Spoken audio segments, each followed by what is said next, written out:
वंदे मातरम। शिक्षक साथियों और शिक्षा जगत से जुड़े कर्मचारी साथियों, जैसे कि आपको पता है हाल में बड़ी संख्या में ट्रांसफ़र हुए हैं और जिनमें जो प्रिंसिपल्स के ट्रांसफ़र हुए हैं या कई विद्यालयों में प्रिंसिपल की पोस्ट खाली है, तो उनके लिए डीडीओ पावर के संबंध में क्या कार्रवाई आपको करनी पड़ेगी उसके संबंध में विस्तार से आज चर्चा करेंगे। तो सबसे पहले मैं आपको बताऊंगा कि अगर कोई आपके विद्यालय में ट्रांसफ़र से कोई नए प्रिंसिपल आए हैं, ज्वाइन किया है, तो उनके लिए क्या कार्रवाई करनी पड़ेगी। अब पहले जो काम IFMS पे मैनेजर पे होता था, अब वो पे मैनेजर पे लगभग काम बंद हो गया।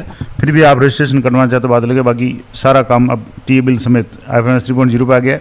तो वहाँ क्या क्या कार्रवाई करनी है, तो सबसे पहले तो जैसे पे मैनेजर की तो पहले जो बात थी वो अलग थी कि उसमें से आईडी ट्रांसफ़र करके नई जगह ले जाते थे। फिर डीडीओ इन्फॉर्मेशन में जाकर के डीडीओ इन्फॉर्मेशन है वो पुराने वालों की डिलीट करके नए डीडीओ की इन्फॉर्मेशन अपडेट करते थे। उनका डोंगल बना हुआ था तो ट्रेजरी से डीएक्टिवेट करवाना पड़ता था, नया डोंगल बनवाना पड़ता था। ये सारे काम हैं वो पे मैनेजर के थे। लेकिन अब चूँकि सारे बिल वगैरह है IFMS 3.0 पे बन रहे हैं, तो आज की वीडियो में विशेष रूप से चर्चा करेंगे IFMS 3.0 के बारे में। तो जहाँ से अब किसी भी प्रिंसिपल का ट्रांसफ़र हुआ है, सबसे पहला काम तो उनकी आईडी वहाँ से IFMS 3.0 में जो एम्प्लॉई ट्रांसफ़र टैब है उसमें रिलीविंग में जाकर के उनकी आईडी है वो वहाँ से ट्रांसफ़र करवानी है। दूसरा काम, वहाँ से जब रिलीव होंगे ट्रांसफ़र होंगे तो वो आईडी आपके जिस विद्यालय में प्रिंसिपल ने कार्य ग्रहण किया है उनके विद्यालय में आएगी, वहाँ से उनको ज्वाइनिंग करवानी है। और ज्वाइनिंग करानी यानी जो भी आईडी है उनको एक्सेप्ट करना है। अब एक्सेप्ट करने के बाद आगे की कार्रवाई शुरू होगी। तो सबसे पहले पूर्व स्थान से जो संबंधित कोर्स या उपकोर्स ट्रेजरी सब ट्रेजरी थी, वहाँ डीडीओ एचओ की मैपिंग हुई थी तो उसको डिलीट करवाना पड़ेगा। या तो वो खुद करवा सकते हैं या जो नए वहाँ प्रिंसिपल आएंगे या जो भी संस्था बने होंगे वो डिलीट करवा लेंगे, क्योंकि वहाँ से डिलीट होंगे जब नए डीडीओ के लिए यहाँ से वापस जब नए स्थान पे आप जाएंगे तो वहाँ से जो भी वहाँ की ट्रेजरी वगैरह होगी सब कोर्स जो भी है वहाँ जा करके डीडीओ रोल और एचओ रोल की मैपिंग करवानी पड़ेगी और ये काम ट्रेजरी से होगा।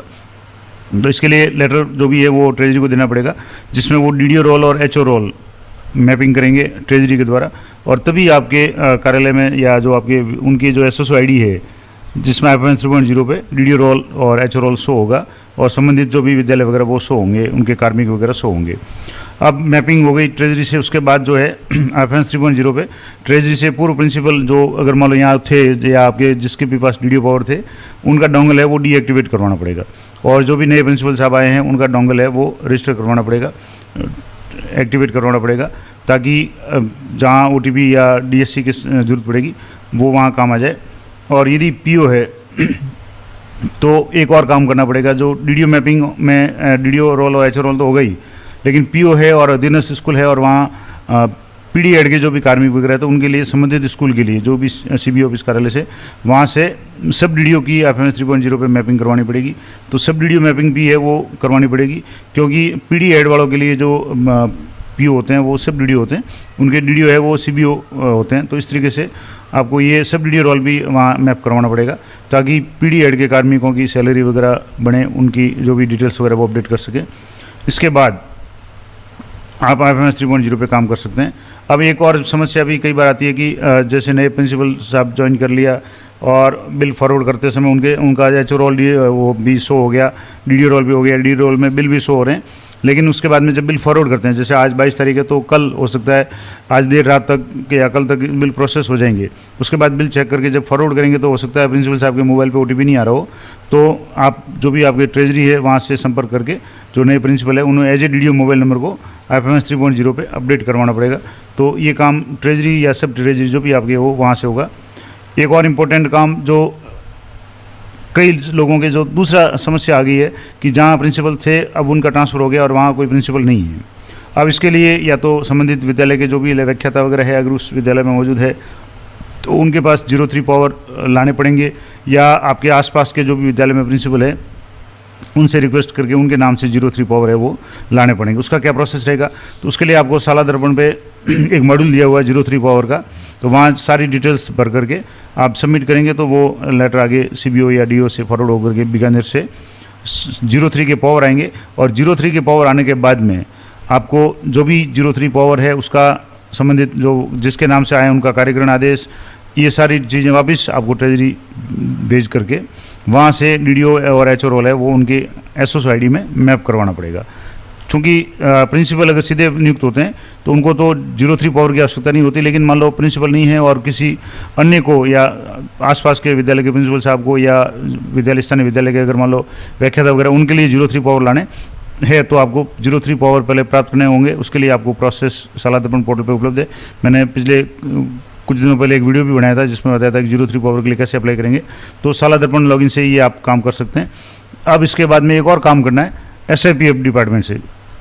जब भी आपके ट्रांसफ़र हो जाए मान लो प्रिंसिपल साहब की, तो जो नए प्रिंसिपल आए उनके नाम से DDO रोल है वो SIPF पर भी ऐड करवाना पड़ेगा, क्योंकि SIPF पोर्टल पे जब तक DDO रोल नहीं होगा तो SIPF से संबंधित कुछ काम है वो जो DDO रोल से होता है। हालांकि बहुत कम काम हम रहेंगे DDO रोल पे, लेकिन फिर भी DDO रोल जरूरी है। कई कार्मिकों की SIPF पे अगर खास करके एम्प्लॉय मॉडिफिकेशन में कोई डिटेल्स वगैरह अपडेट करनी है तो उस स्थिति में आपको जो इसकी आवश्यकता पड़ेगी।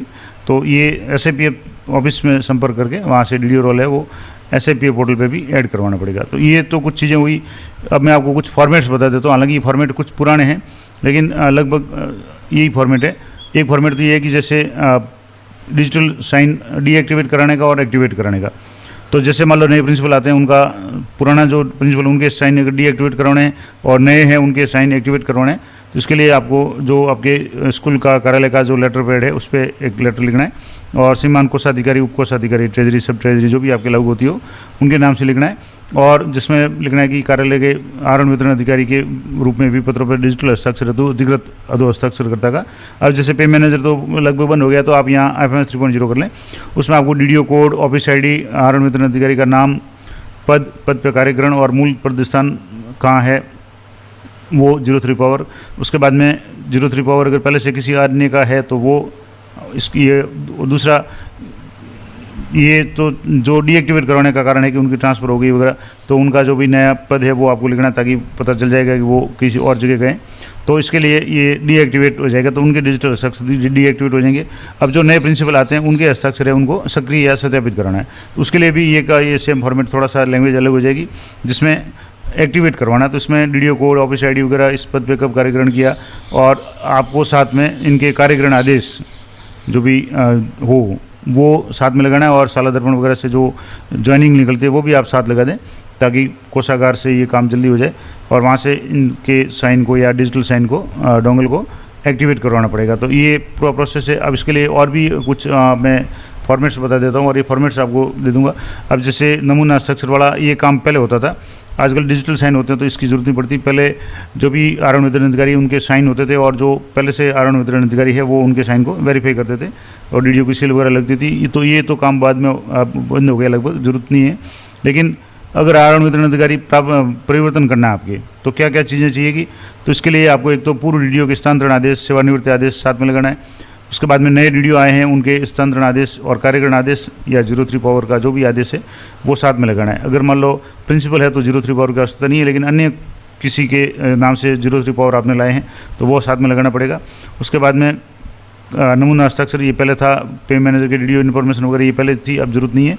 एक्टिवेट डीएक्टिवेट का जो मैंने फॉर्मेट बताया वो भी आपके पास होना चाहिए। और इस तरीके से डिजिटल हस्ताक्षर जो एक्टिवेट या करवाना है तो ये लिखना पड़ेगा।